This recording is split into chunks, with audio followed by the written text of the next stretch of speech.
कुछ ऐसे प्लेसेस भी होते हैं जो हमें बुलाते नहीं है, हम खुद उनके पास खींचे चले जाते हैं। श्रीवर्धन, हरिहरेश्वर और दिव्यागार, तीन कोस्टल टाउन जो ना सिर्फ एक पीसफुल गेटवे है बल्कि एक एहसास है जहां समुंदर की लहरें कहानियां सुनाती है, मंदिरों की घंटियां सुकून देती है और हर मोड़ पर आपको एक नया रीजन मिलता है कुछ पल ठहर जाने का।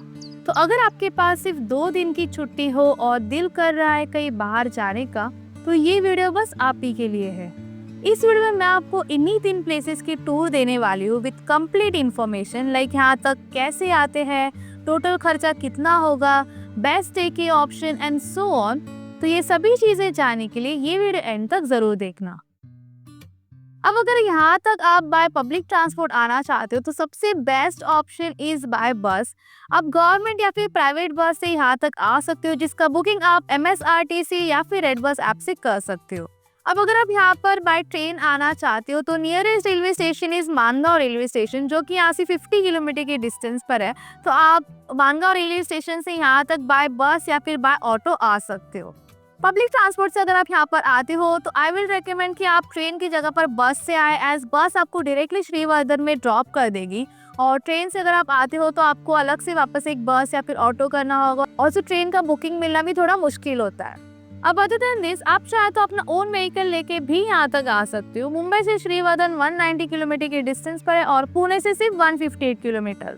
अब यहाँ पर आते कैसे है ये तो हमने देख लिया, बट यहाँ पर आके आप इंटरनली कैसे घूम सकते हो वो हम जानेंगे। श्रीवर्धन में आपको इजीली बाइक रेंट पर मिल जाएगी, जिसका कॉस्ट कुछ 500 to 600 रुपीज के बीच होता है। तो उसका कॉन्टेक्ट नंबर मैंने नीचे डिस्क्रिप्शन में ऑल्सो स्क्रीन पर शेयर किया है।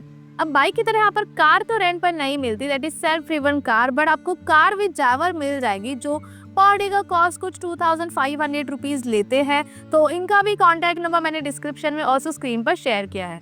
अब ये जो कॉस्ट है वो एज पर सीजन चेंज होता रहता है, तो ये चीज़ ध्यान में रखना। और करंट कॉस्ट अगर आपको जानना होगा तो मैंने जो भी आपको कॉन्टैक्ट नंबर प्रोवाइड किया है उस पर आप डायरेक्टली कॉल करके उन्हें पूछ सकते हो।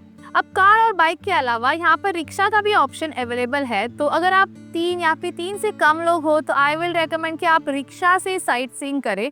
अब इनका डे वाइज पैकेज होता है और पैकेज कॉस्ट डिपेंड करता है कि आप कौन सी लोकेशंस पर घूमना चाहते हो। तो ये जो रिक्शा का डे वाइज पैकेज का कॉस्ट है वो आपको वहीं पर जाके पता चलेगा। So after transportation and internal transportation, now let's see यहाँ पर रहने के लिए क्या क्या ऑप्शंस है। अब यहाँ इस वीडियो में मैं आपको लोकेशन वाइज स्टे बताऊंगी, एज हम 3 लोकेशन कवर करने वाले हैं, दैट इज श्रीवर्धन, हरिहरेश्वर और दिव्यागार। ऑल्सो एंड में मैं आपको कौन सी लोकेशन पर स्टे करना बेटर रहेगा ये भी बताऊंगी। अब अगर आप रिसोर्ट वगैरह में स्टे करना चाहते हो, like beach front resort with swimming pool वगैरह, तो आप दिव्यागार में स्टे कर सकते हो। वहाँ काफ़ी सारे ऐसे कॉटेज स्टे वगैरह है। कपल्स के लिए भी बहुत ही अच्छे अच्छे लग्जरी स्टे के ऑप्शंस है। उसके बाद अगर आप फैमिली हो या फिर सिटी में रहना चाहते हो जहाँ पर सब कुछ एक्सेसिबल हो, ऑल्सो बीच साइड स्टे भी अगर ढूंढ रहे हो तो आप श्रीवर्धन में स्टे करें। यहाँ लग्जरी स्टे के साथ साथ होम स्टेज, कैंपिंग, रिसोर्ट सब कुछ अवेलेबल है। एज श्रीवर्धन कंपैरेटिवली काफ़ी बड़ी सिटी है। और एट लास्ट, अगर आप टेम्पल के नियर बाय स्टे ढूंढ रहे हो जहाँ प्रॉपर ऑथेंटिक वेज फूड भी मिलता हो, तो उसके लिए आप हरिहरेश्वर में स्टे कर सकते हो। काफ़ी सारे लोग यहाँ पर मेनली टेम्पल के लिए भी आते हैं, तो उनके लिए हरिहरेश्वर में रहना बेस्ट हो सकता है। अब मैंने स्टे किया था एट गुलमोहर फैमिली रिसोर्ट, जो कि श्रीवर्धन में है, और मुझे ये प्रॉपर्टी बहुत ज़्यादा अच्छी लगी as it's very clean, properly maintain, perfect for families, parking space भी है, और साथ ही साथ यहाँ के रूम भी काफ़ी अच्छे लगे मुझे। बड़े ग्रुप्स के लिए डबल बेड वाले रूम्स है, ऑल्सो स्मॉल फैमिली रूम्स भी है, और ये बीच से भी सिर्फ 5 मिनट वॉकेबल डिस्टेंस पर है, जिसका कॉस्ट स्टार्ट होता है फ्रॉम 1800 रुपीज। तो बुकिंग के लिए मैंने इनका कॉन्टैक्ट नंबर नीचे डिस्क्रिप्शन में ऑल्सो स्क्रीन पर शेयर किया है। तो करंट कॉस्ट जानने के लिए आप डायरेक्टली इन्हें कॉल करें। So after transportation and accommodation, now let's explore the places. अब जैसे कि मैंने आपको स्टार्टिंग में बताया, ये जो 3 प्लेस है वो आप 2 दिन में भी कवर कर सकते हो, बट अगर आप चाहे तो हर एक प्लेसेस पर एक एक दिन के लिए भी रुक सकते हो। It depends on your number of holidays. अब डे 1 में अगर आप अर्ली मॉर्निंग ट्रैवल करके श्रीवर्धन तक आए हो तो आफ्टरनून में थोड़ा रेस्ट करके around 4 o'clock 5 o'clock that is sunset के टाइम जा सकते हो श्रीवर्धन बीच पर। Shrivardhan beach is one of the amazing beach जो ना सिर्फ दिखने के लिए या स्विम करने के लिए अच्छा है बल्कि it has so many things जो मैं आपको एक एक करके बताऊंगी। सबसे पहले तो पानी में जाते हैं, बहुत क्लियर पानी है इसका, ऑल्सो स्विम करने के लिए भी काफी सेफ बीच है ये। अब यहाँ वाटर स्पोर्ट एक्टिविटीज भी होती है like banana ride, bumper ride, boating and all, जिसका पर पर्सन राइड का कुछ 200 रुपीज चार्जेस लेते हैं। वीकेंड्स के टाइम बहुत ज़्यादा क्राउडेड होता है एज काफ़ी सारे लोग यहाँ आके वाटर स्पोर्ट एक्टिविटीज़ करना पसंद करते हैं। अब वाटर स्पोर्ट एक्टिविटीज़ के साथ साथ यहाँ camel ride, then horse ride वगैरह भी होती है, तो जो फैमिलीज़ के साथ आते हैं उनके लिए ये सभी राइड्स भी यहाँ पर है। अब जो यहाँ से बीच व्यू एंजॉय करने के लिए आ रहे हैं वो यहाँ की ये पाथवे पर चलते चलते मस्त सामने ब्यूटीफुल सनसेट का व्यू एंजॉय कर सकते हैं। यहाँ ये बहुत ही अच्छा पाथवे बिल्ड किया गया है जहाँ सिटिंग अरेंजमेंट्स भी बनाए गए हैं, तो यहाँ पर बैठ के आप मस्त सामने का व्यू एंजॉय कर सकते हो। अब इस बीच के मेन एंट्रेंस पर ढेर सारे खाने के स्टॉल्स भी है, तो आप चाहे तो यहाँ पर छोटा मोटा स्नैक्स भी खा सकते हो। अब बिफोर मूविंग अहेड, अगर आपको अभी तक मेरा ये वीडियो पसंद आएगा तो इस वीडियो को लाइक एंड चैनल को सब्सक्राइब जरूर करना। अब ऑन डे 2 अर्ली मॉर्निंग उठकर सबसे पहले तो जाना हरिहरेश्वर मंदिर। ये श्रीवर्धन से सिर्फ 30 मिनट के डिस्टेंस पर है, जहाँ पहुंच से ही राइट साइड में आपको पार्किंग मिल जाएगी, वहाँ पर अपना व्हीकल पार्क कर लेना। 2 व्हीलर का parking cost is 20 rupees, then rickshaw का पार्किंग का कॉस्ट इज 50 रुपीज, और अगर आप 4 व्हीलर से जाते हो तो उसका पार्किंग कॉस्ट इज 100 रुपीज। तो पार्क करके चलेंगे हम मंदिर की ओर। मंदिर तक जाने का जो रास्ता है उसके दोनों साइड आपको स्मॉल स्टॉल्स दिखाई देंगे जहाँ नाश्ता, देन स्मॉल सिविनियर, प्रसाद, फूल, ये सब मिलता है। मैं अभी अर्ली मॉर्निंग आई हूँ इसलिए काफी शॉप्स बंद है, बट कुछ अराउंड 9 बजे तक सभी शॉप्स जो है वो ओपन हो जाते हैं। तो गाइज ये है हरिहरेश्वर मंदिर जो कि शिव जी का टेम्पल है और इसे दक्षिण काशी मंदिर ये नाम से भी जाना जाता है। बहुत ही पीसफुल टेम्पल है ये, जहाँ ज्यादा लोग ना होने की वजह से मेरी तो दर्शन बहुत ही अच्छे से हुए। अब इस मंदिर में दर्शन लेके आप जा सकते हैं इस मंदिर को प्रदक्षिणा मारने के लिए इस रूट से। यहाँ आपको थोड़े बहुत स्टेप्स चढ़ने होंगे और आगे चलकर उतरने भी होंगे, तो जो ओल्ड लोग हैं वो यहाँ ना ही आए। अब यहाँ से आप नीचे का व्यू देख सकते हो, यही मेन जगह है जो कि देखने जैसी है और आपको बहुत ही सुंदर समुंदर का व्यू यहाँ से देखने मिलता है। और ये पूरा का पूरा रॉकी पैच है यहाँ पर जहाँ से आपको चलना होगा। इस रूट से आप सिर्फ लो टाइड के टाइम ही आ सकते हो, एज हाई टाइड के टाइम पानी बहुत ऊपर तक आता है, तो आने से पहले एक बार लो टाइड का टाइमिंग जरूर देख लेना। तो गाइस प्रदक्षिणा खत्म होते ही आप यहाँ से देख सकते हैं ब्यूटीफुल हरिहरेश्वर बीच का व्यू। अब ये भी एक बहुत ही क्लीन एंड अच्छा बीच है, बट स्विम करने के लिए इतना सेफ नहीं है, तो आप यहाँ पर बीच साइड ही थोड़ी देर टाइम स्पेंड कर सकते हो और फिर जा सकते हो अपने नेक्स्ट लोकेशन पर जो कि है दिव्यागार। दिव्यागार में सबसे पहले तो जाना सुवर्ण गणेश टेम्पल, जो कि यहाँ का एक पॉपुलर गणेश जी का मंदिर है और ये पॉपुलर हुआ इसकी हिस्ट्री की वजह से।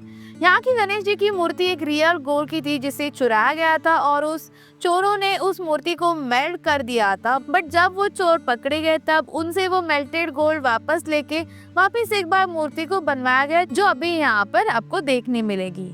तो यहाँ बाप्पा के दर्शन लेने के बाद आप जा सकते हो नेक्स्ट टेम्पल में, जो कि है श्री रूप नारायण मंदिर। ये मंदिर डेडिकेटेड है नारायण भगवान जी को और बहुत ही सुंदर मंदिर है ये। इसे रिसेंटली रिनोवेट किया गया है, जहाँ आपको मंदिर के बाहर एक वेल भी देखने मिलेगी। अब यहाँ से आप जा सकते हो लास्ट लोकेशन पर, जो कि है दिव्यागार बीच, जो यहाँ से सिर्फ 5 मिनट के डिस्टेंस पर है। तो गाइज ये है दिव्यागार बीच, बहुत ही सुंदर सा बीच है ये और वाइट सैंड बीच है जिसका पानी बहुत क्लियर है। अब ये स्विम करने के लिए सेफ है। ऑल्सो यहाँ पर वाटर स्पोर्ट एक्टिविटीज भी होती है जिसका कुछ पर राइड का कॉस्ट 200 से लेकर 250 रुपीज के बीच होता है। तो आप चाहे तो यहाँ पर वाटर स्पोर्ट एक्टिविटीज भी कर सकते हो या फिर सिर्फ ऐसे इस बीच पर रिलैक्स करने के लिए भी आ सकते हो। तो गाइज ये थे कुछ प्लेसेस जो आप 2 दिन में एक्सप्लोर कर सकते हो। अब जल्दी से मैं आपको इसकी आइटनरी बताती हूँ। अब डे 1 में जैसे कि मैंने आपको बताया, आप ऑलरेडी ट्रैवल करके आ रहे हो तो आप श्रीवर्धन बीच एक्सप्लोर करने जा सकते हो इवनिंग के टाइम। उसके बाद वहाँ पर वाटर स्पोर्ट एक्टिविटीज़ कर सकते हो और बहुत ही सुंदर आपको सनसेट भी देखने मिलेगा। उसके बाद डे 2 में early morning Harihareshwar temple visit करना, देन आप वहाँ से जा सकते हो दिव्य आगार में, जहाँ पर स्वर्ण गणेश मंदिर में बापा के दर्शन ले लेना। फिर वहाँ से एक और मंदिर है दैट इज श्री रूप नारायण मंदिर, वहाँ पर दर्शन लेके वहीं से 5 मिनट के डिस्टेंस पर दिव्य आगार बीच है, वहाँ जा सकते हो to enjoy some water sport activities and then you can start your return journey. So after everything, अब सबसे इम्पॉर्टेंट इसकी बजट की बात करते हैं। तो बजट में मैंने ट्रांसपोर्टेशन का कॉस्ट इंक्लूड नहीं किया है, एज वो डिपेंड करता है कि आप कहाँ से ट्रैवल कर रहे हो और किस मोड ऑफ ट्रांसपोर्ट से ट्रैवल कर रहे हो। अब सबसे पहले अगर अकोमोडेशन की बात करूँ तो स्टार्टिंग कॉस्ट होगा कुछ 1500 रुपीज़ से पर नाइट का 2 लोगों के लिए। उसके बाद अगर आप बाइक रेंट पे लेते हो तो कुछ आपको 500 to 600 रुपीज़ के बीच बाइक रेंट पे मिल जाएगी पर डे के लिए, प्लस एक्स्ट्रा आपको फ्यूल का चार्जेस पे करना होगा।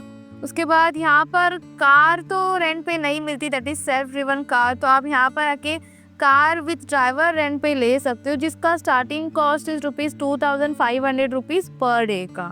अब इसके बाद अगर आप साइट सीइंग रिक्शा से करना चाहते हो तो उसका पर डे का कॉस्ट कुछ 800 to 1000 रुपीज़ के बीच होगा, डिपेंडिंग ऑन दी लोकेशन जहाँ पर आप जाना चाहते हो। और अगर आप यहाँ पर आके वाटर स्पोर्ट एक्टिविटीज़ वगैरह करते हो तो उसका पर राइड का कॉस्ट कुछ 200 से लेकर 250 रुपीज़ के बीच होता है। अब एट लास्ट अगर मैं फूड की बात करूँ तो उसका पर डे का कॉस्ट होगा कुछ 500 to 700 रुपीज़ के बीच पर पर्सन का, जो कि टोटली आपके ऊपर डिपेंड करता है। तो टोटल खर्चा आपका होगा कुछ 2400 रुपीज़ पर पर्सन 2 दिन के लिए, जिसमें आप 3 बहुत ही सुंदर जगह एक्सप्लोर कर सकते हो, that is Shrivardhan, Harihareshwar and Divya आगार। सो गाइस, ये थी complete tour of Shrivardhan, Harihareshwar and Divya आगार। ये बहुत ही अमेजिंग प्लेस है फॉर वीकेंड गेटवेज, और अगर आप फैमिलीज वगैरह के साथ प्लान कर रहे हो तब तो ये बहुत ही अच्छे प्लेसेस है, यहाँ पर डेफिनेटली विजिट करना। अगर आप यहाँ पर पहले आ चुके हो तो आपका यहाँ का एक्सपीरियंस कैसा रहा ये मुझे कमेंट करके ज़रूर बताना। और साथ ही साथ अगर आपको आज का मेरा ये वीडियो पसंद आया होगा तो इस वीडियो को लाइक एंड शेयर करना एंड चैनल को सब्सक्राइब करके बेल आइकन भी ज़रूर प्रेस करना, ताकि जब भी मैं कोई भी न्यू वीडियो पोस्ट करूँ तो आपको उसका नोटिफिकेशन जो है वो आ जाएगा। By that time keep travelling with Tejashwi.